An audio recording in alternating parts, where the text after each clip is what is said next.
Welcome back to Movies TV Mad. You can follow me on Twitter at Movies TV Mad, and a very warm welcome to Sunday's edition of the DC Universe Daily. When Walter Hamada was DC Films president, he had greenlit Michael B. Jordan's pitch for a Val Zod movie and a Static Shock movie or series over and exclusively on HBO Max. These projects were announced and made official. They were part of some kind of slate. They were part of Walter Hamada's brand new slate from the Flash movie onwards. But we haven't heard anything about these projects ever since, which probably means that they're not happening. Now, Michael B. Jordan has been all over the world promoting the fantastic Creed 3, which is part of the groundbreaking and fabulous Rocky saga. He was asked about the Val Zod and Static Shock situation. His representative interrupted him and said that those questions could not be answered. They could not answer any questions about those situations. So that's how fragile the situation is. And if we go back to when James Gunn and Peter Safran unleashed their DC Universe slate, they did mention that Ta-Nehisi Coates and J.J. Abrams' Black Clark Kent, Black Superman, was still in active development, but no mention, not a bean of a mention, about Val Zod and Static Shock. So, it looks like Michael B. Jordan has been hung out to dry here because he's a very clever young actor, writer, director, and I certainly would have loved to have seen him as Val Zod. It's also very, very problematic when you're an industry, going on and on about representation and inclusion to, keep a movie that, race bends Superman into a black man, but you've got a proper version, a proper genuine black Superman in the comics. Val Zod is a black version of Superman, but nothing's been said. It doesn't look like that's happening anymore. Now, Michael B. Jordan has been asked by the press if he will be Superman in Ta-Nehisi Coates' Superman movie. Now, this could be kind of a way to kind of say to Michael B. Jordan, well, you can't play Val Zod, you can't, make the Val Zod and Static Shock projects, but you can play a black version of Superman. And it'll be interesting if Michael B. Jordan wants to do that. Michael B. Jordan is a huge DC fan. He's a huge Superman fan. There's no question about that. Val Zod, out of all the versions of Superman in the multiverse, has probably got the best backstory. You should give him a read in the comics or even Google Val Zod. I have read his backstory out on this channel before. It's very, very interesting, more interesting than the OG Superman. Of course, I love the OG Superman. That's my favourite Superman, and it is most people's favourite Superman. But there are other versions of Superman. There's two, Superman of colour that I know of. President Superman, that was based on Barack Obama, and there's Val Zod, who's a very, very interesting version of Superman. The problem is that Walter Hamada greenlit the Val Zod Superman movie on HBO Max as a movie. Zaslav reversed what Hamada wanted to do when he came in. Zaslav does not want DC movies on HBO Max. He only wants DC movies in movie theatres. You can have DC streaming shows and TV series and limited series, but he doesn't want to do movies on HBO Max. Because ultimately, there's no money in spending a lot of money on a DC movie. There's no money. You won't make any money off of HBO Max. You'll make more money, obviously, from releasing it in movie theatres, if it's good enough, releasing it for home release and the TV rights and all of that comes with it. That's where the money is. But the previous leaderships had no idea how to run a studio, and that's the problem. This guy is a businessman, he understands. But I think it's utterly problematic that a talented guy like Michael B. Jordan, I've got so much time for Michael. I was rewatching Creed 2 today. Such a good film, as is the first Creed. Everything Michael B. Jordan does is fantastic, and he's predominantly basically got a contract, a pretty much exclusive one, with Warner Brothers. He has done other things, like he was in the superior first Black Panther movie where he played Killmonger. I didn't really like how they ended Killmonger's character, but I did like Michael B. Jordan's performance. Michael B. Jordan has great quality. So yeah, just I suppose if it could be a situation where they try and calm Michael down and they don't do Val Zod, they don't do Static Shock. Now, Static Shock is a very interesting kind of portion of DC Comics, and I think it originated from another comic company and DC bought it out.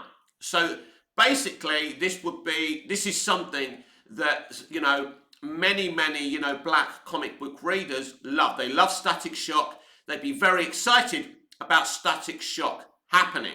So we're in an industry that virtue signal about representation and inclusion. But where's the representation and inclusion in saying we can't have a genuine black version of Superman, but we can race bend Clark Kent?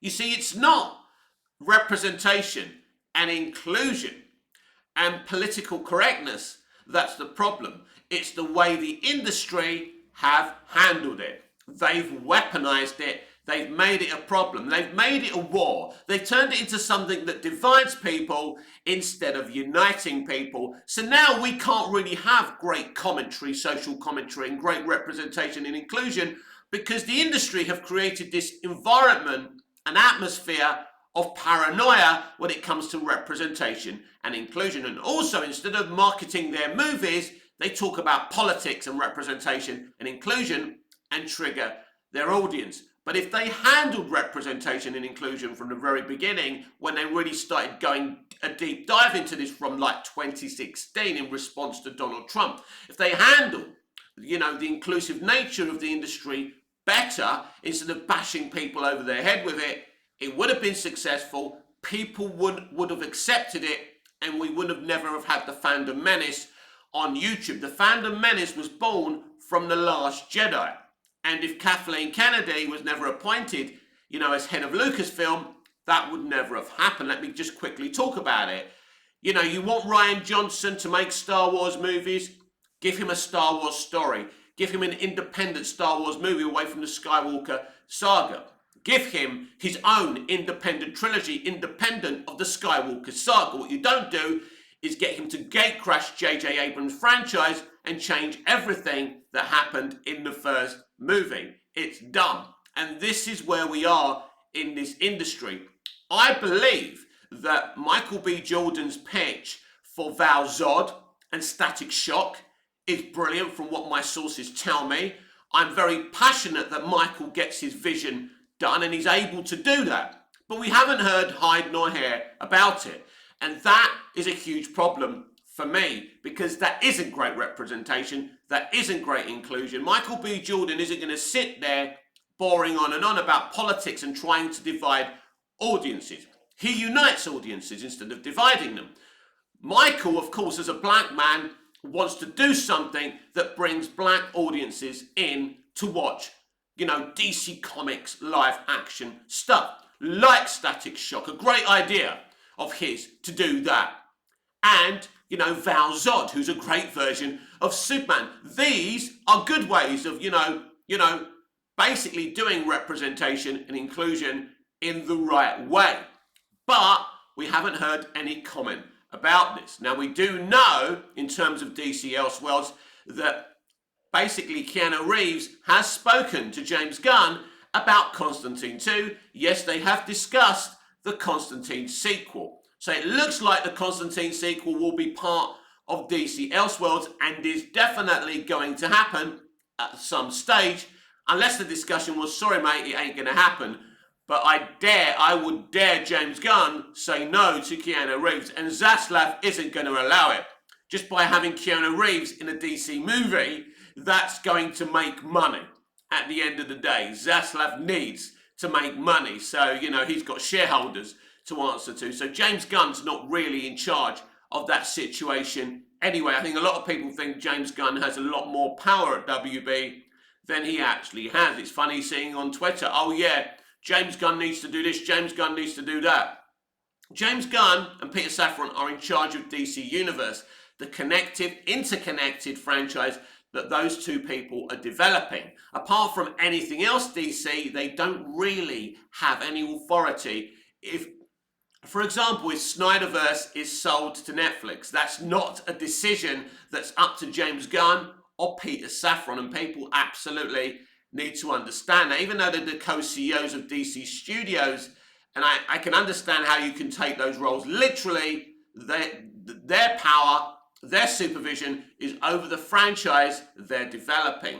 But in terms of Michael B. Jordan and Static Shock and Val Zod, if we're talking about representation and inclusion, and if you care that representation and inclusion matters, I believe representation and inclusion matters, but when you represent it the way the industry have done at this moment in time, it becomes not very important because you haven't handled it properly.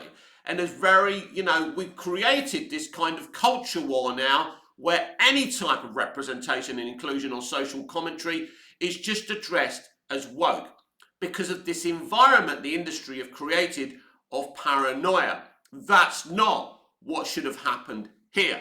There's been plenty of representation and inclusion in, if you go back 30 or 40 years in the industry's history. For example, Danny Glover's inclusion in Lethal Weapon, having Mel Gibson's,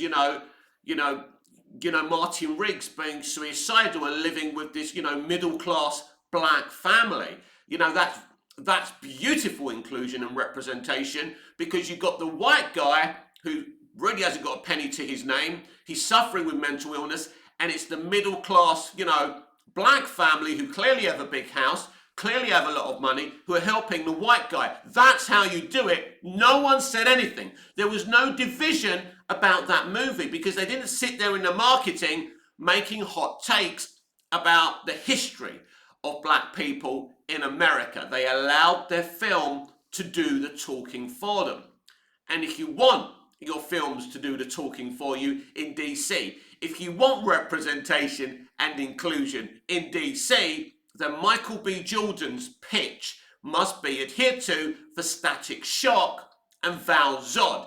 And if you're not going to do that, if you're just going to ignore that, because it seems like, it's not in active development, they haven't spoke about it, and I think this is seriously problematic.